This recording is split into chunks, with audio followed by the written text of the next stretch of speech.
Okay, here's an out-of-box review of the kit from AW Studios. This is the Romulan Bird of Prey at 1/350th scale from Star Trek lore. Let me start with the directions here. I got this as a PDF directly from Scott Einhoff of AW Studios. At 27 pages, definitely be prepared to invest in some ink and paper on this one. I had initially started printing it out in black and white and quickly realized that color was just going to be a lot more informative for everything. So I think I printed about 40 pages total for these 27, but that's okay. This is the color is just going to give you a lot more insight, so definitely go for that first. Page of part listings, and then I think there's one of tools you'll need, all standard stuff. X-Acto knives, some styrene strip, pin vise for the windows, some scissors, putty, all that standard stuff. So let's open the box here. I've already removed all the peanuts. This box is fully packed, plentiful with those. So I don't know how those compare to a jar of Orville Redenbacher, but that's neither here nor there, I suppose. When I first got the box, I was thinking it was kind of small, but no, it works out just about correct, I think. So let's take a look at the primary biggest pieces here. If the camera's going to pick them up, then there are some dimples all along the edges here. Those are artifacts of the vacu-forming process, and those that don't know about that, essentially you take a master shape and put a sheet of styrene over that, and then plug your vacuum cleaner into it, and that sucks down the styrene over the mold, and suddenly you have a nicely formed shape.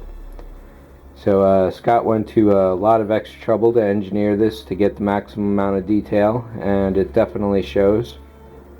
There may be a little bit of extra window detail I'll have to bring back, but that's okay. It's to be expected. I do not recommend this for any beginning modelers. This definitely is going to require some experience on your part to deal with. Surface itself looks pretty good overall. There's some light sanding that will need to be done here and there. Like I said, hopefully that won't interfere with the windows, but we'll see how that goes when I get to it. I think this is 0.40 styrene, and you can definitely see some wobble going on. And again, this has some dimples along the edges here, so those will have to be gotten rid of. There's a little odd looking surfacing here, but the wing attaches in that point, so there's no trouble. Again, the windows don't look too bad. It looks like I've already got some cat hair all over this just by pulling it out once. So I'm expecting to reinforce the entire hull with probably wooden skewer sticks and probably some popsicle sticks as well to give it some not only some heft but definitely stability, because you don't want anything wobbling around. So let's pull out the other parts here. 2 parts for each of 2 wings, 2 engine caps, 2 front buzzards, 2 engine inserts, 1 plasma emitter, 2 parts each for 2 engines. Looks like we got 2 peanuts left. And then of course the decal sheet here. So let's take a look at that first.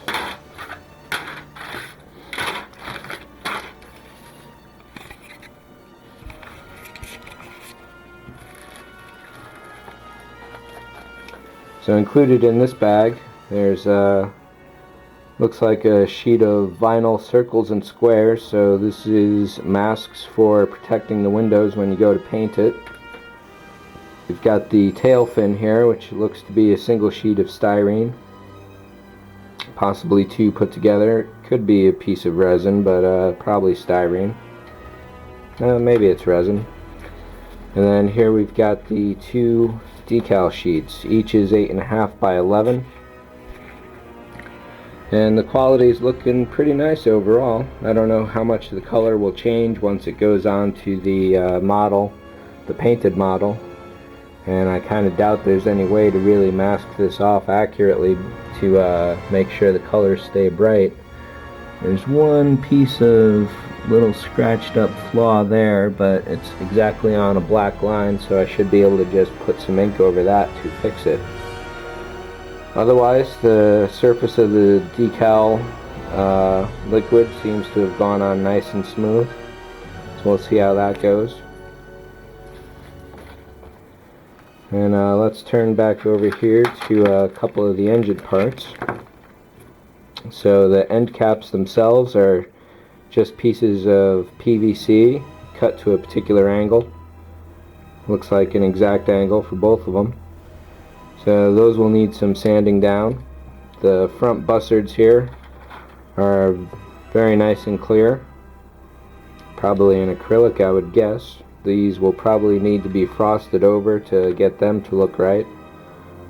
One plasma emitter. This is done in clear resin. Detail looks okay. There's a bunch of little bubbles in there, but that won't matter because this will be mostly painted over. And then the engine inserts. Again, really nice sharp detail all around. Looks like a lot of tiny little bubbles in there, but once you put an LED behind this, I may even do some transparent black to pull out some of those details. Those should not be very visible at all. So let me put these aside here and actually lay this out. So the box came stuffed with peanuts, which is definitely great.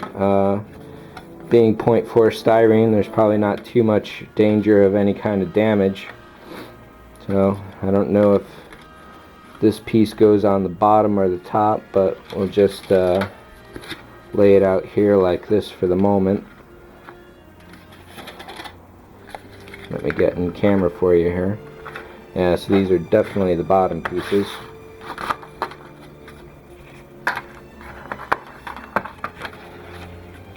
Sorry for all the camera shake here. Usually I'll hold it in one hand and shoot with the other, but now I'm just kind of letting it rest on my neck here. That one goes there, this one goes here.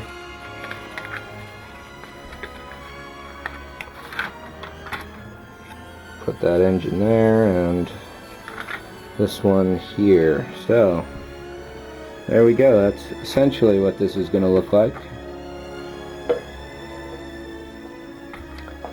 Looks like it'll be about 20 inches across all told. Definitely a good sized kit. And just for reference, I've brought out the old AMT version, and you'll immediately see significant differences here. The wings are too long, too thin. The nacelles, again, too long, too thin. And whereas the proper engines are just a dome stuck onto the end there, you can see the AMT put a full ball. So living with this particular model, or the modeling community at large are living with this for the last, what, 40 years or so, it's definitely striking to actually see what it should really look like in person. So I'm going to start this up this weekend. Definitely one of the first challenges is going to be finding some mounting points for this. I can see myself drilling a hole here and putting a piece of styrene over that to hide a top mounting spot, but as for a bottom, this is going to have a really huge decal on it, and I definitely don't want to damage that whatsoever. So we'll see how that goes. You can watch for the build coming up. And we're coming up on 10 minutes here, so I don't want to split this into 2 videos, so I'll pretty much cut it now. But thanks for watching. If you're a fan of this ship like I am, definitely give it a go. I think you'll definitely like it. So take care, thanks for watching, and I'll catch you all later.